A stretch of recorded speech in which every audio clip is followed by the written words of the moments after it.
سلام دوستان، خوش اومده به کانال خودتون تخم مرغ. امروز میخوام بریم با پایتخت های کشورهای اروپایی آشنا بشیم. قبل از که بریم لایک و ساب یادتون نره. پایتخت هلند آمستردام، پایتخت فرانسه پاریس، پایتخت آلمان برلین، پایتخت فرانسه پاریس، پایتخت آلمان برلین،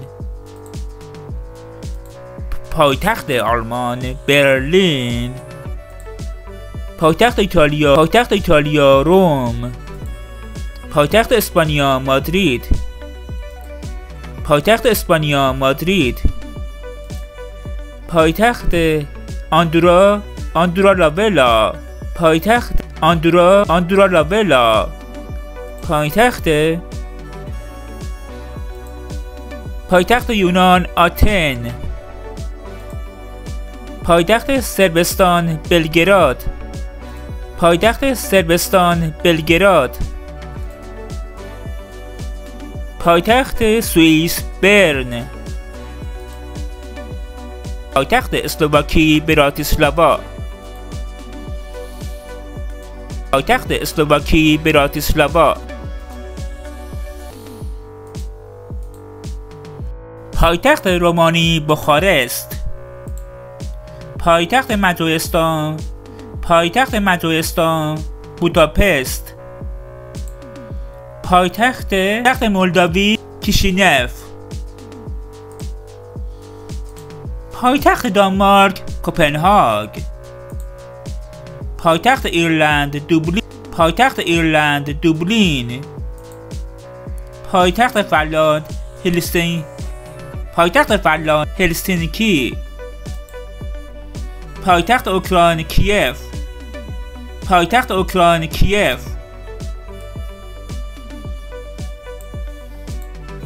پایتخت پرتغال لیسبون،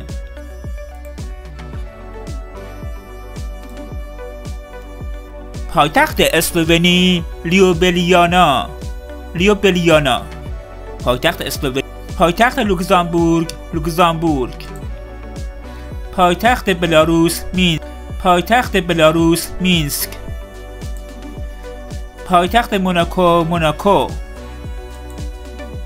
پایتخت روسیه مسکو، پایتخت قبرس نیکوزیا، پایتخت گرینلند دوک، پایتخت نروژ اسلو، پایتخت مونتنگرو پودگوریتسا،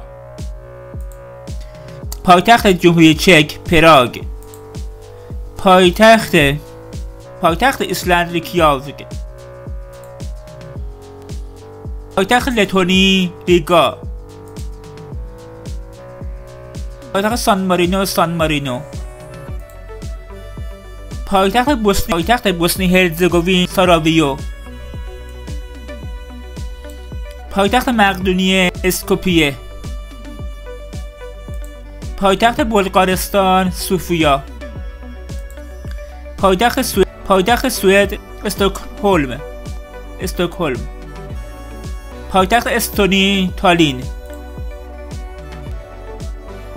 پایتخت آلبانی تیرانا، پایتخت لیختنشتاین وادوز، پایتخت مالتا والتا،